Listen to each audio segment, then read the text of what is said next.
আমরা একদম সহজ করে দেখে নেব যে আমাদের আজকের চার্ট কি বলছে। মারিকো আজকে আমাদের আলোচ্য বিষয়। মারিকো হচ্ছে এফএমসিজি সেক্টর একটা লিডিং স্টক বা একদম গুরুত্বপূর্ণ একটা স্টক আমরা বলতে পারি। এফএমসিজি সেক্টর কেন চয়েস করলাম? কারণ এফএমসিজি সেক্টরে আমরা দেখতে পেয়েছি লাস্ট এক মাসে বা গত 2-3 সপ্তাহে বেশ ভালো র্যালি করেছে। এটা আমি জেনারেলি যেভাবে অ্যানালাইজ করি বা যেভাবে ডেটা তুলে রাখি, এটা হচ্ছে সেক্টর অ্যানালাইসিস। কোন সেক্টর লাস্ট এক মাসে বা লাস্ট 2-3 সপ্তাহে কেমন পারফর্ম করেছে সেটা এই ডেটাটা এখানে আমরা দেখতে পাচ্ছি।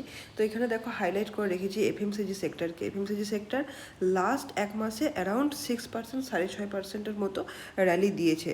যেই র্যালিটা রিলায়েবল র্যালি। কেন দেখো চার্টে আমরা বলছি, যখন কোনো র্যালি স্পাইকভাবে ওঠে 80 ডিগ্রি 85 ডিগ্রি অ্যাঙ্গেলে ওঠে, সেক্ষেত্রে তার নেমে যাওয়ার চান্সটাই ততটা বেশি থাকে। স্পাইক করে যেগুলো ওঠে সেগুলো স্পাইক করে নামে। কিন্তু যখন কোনো স্টক টুকটুক করে ওঠে, মানে 30 ডিগ্রি 35 ডিগ্রি অ্যাঙ্গেলে ওঠে, সেই ক্ষেত্রে সেই র্যালিটা অনেক বেশি রিলায়েবল, অনেক বেশি সাস্টেনেবল। তো আমরা দেখতে পাচ্ছি মেরিকোর উইকলি চার্টে এখন রয়েছি। তো এখানে আমরা একটা ট্রেন্ড লাইন ড্র করব। এই যে ট্রেন্ড লাইন আমি একটা ড্র করার চেষ্টা করছি।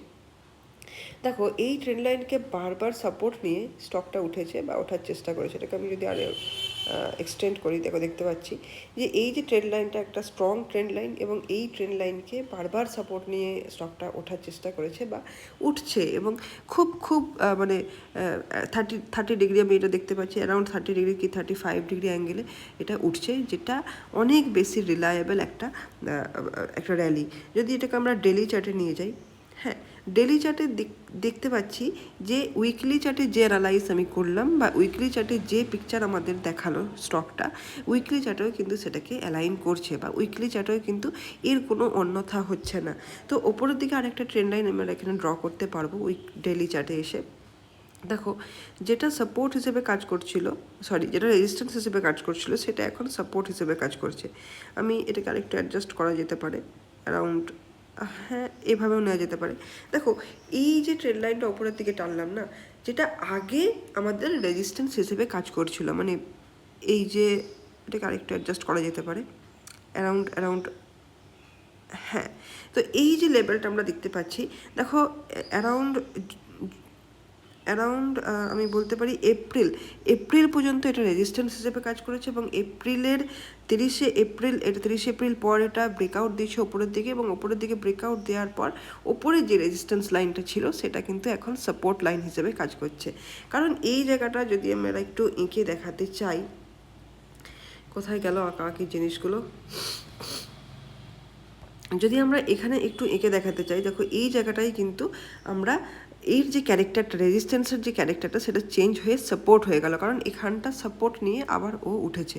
ঠিক আছে, তো এইটাকে আমরা এখন একটা ইম্পর্ট্যান্ট বা ক্রুশিয়াল সাপোর্ট জোন হিসেবে মনে করতে পারি, বা সাপোর্ট লাইন হিসেবে মনে করা যেতে পারে। এই যে লেভেলটা রয়েছে অ্যারাউন্ড,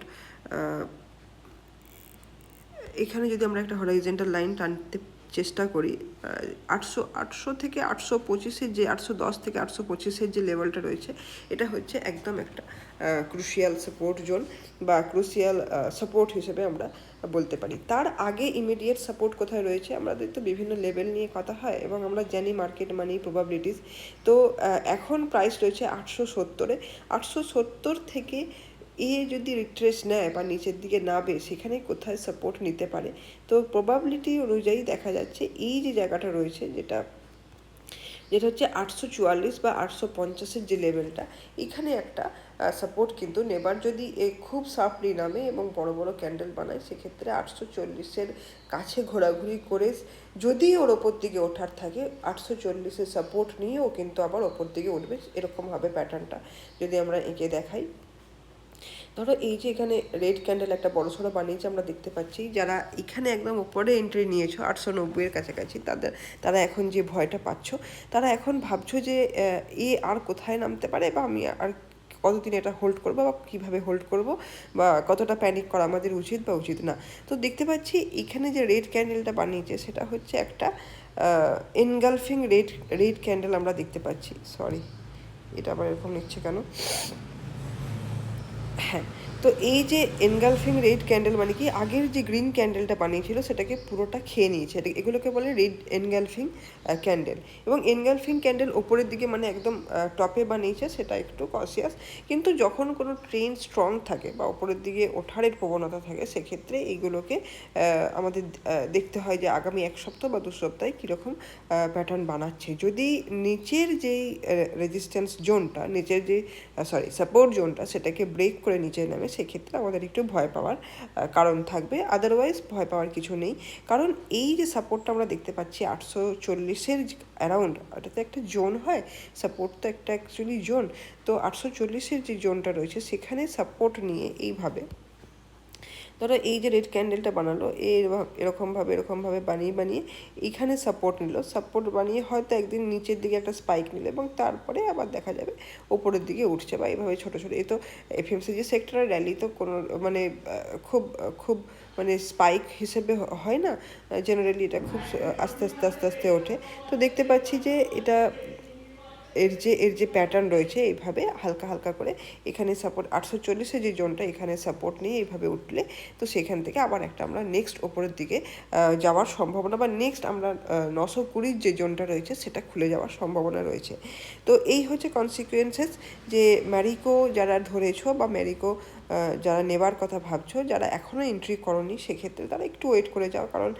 কারণ হচ্ছে যে আমরা এই যে 850 বা 840-এর রেঞ্জে যদি পেতে পারি, সেই ক্ষেত্রে আমাদের অনেকটা চিপে বা অনেকটা লো রিস্কে আমরা স্টকটা তুলতে পারবো। তো আজকে আমরা এখানেই ছাড়ছি, খুব ছোট করে আজকে বানালাম। পরের দিন আমরা অন্য স্টক নিয়ে কথা বলবো। ম্যারিকো অ্যানালাইসিস তোমাদের কেমন লাগলো জানিও। আর আর হচ্ছে ইন্ডিকেটর আমি ব্যবহার করি না খুব বেশি, কারণ আমরা যদি নেকেট চার্ট পড়তে জানি বা নেকেট চার্ট শিখে যাই, সেক্ষেত্রে ইন্ডিকেটর কী বলছে আমরা নিজেরাই বুঝতে পারবো। ইন্ডিকেটর লাগানোর আগেই আমরা বুঝতে পারবো যে ইন্ডিকেটর কী আমাদের বলতে চাইছে। তো ঠিক আছে, ইন্ডিকেটরকে খুব বেশি ভরসা তোমরা যারা প্রথমে এসছো তারা খুব বেশি করো না। নেকেট চার্ট পড়তে শেখো, চার্ট ক্যান্ডেল কী বলছে এগুলো বুঝতে শেখো। আশা করি ধীরে ধীরে তৈরি হয়ে যাবে, একটা ভিউ তৈরি হয়ে যাবে, বা আমরা বুঝতে পারবো যে মার্কেট কোন দিকে আমাদের কী ইন্ডিকেট করছে, মার্কেটের ভাষা আমরা বুঝতে পারবো। চলো আজকে আমরা এখানেই ছাড়ি। গুড মর্নিং, সবাই ভালো থেকো।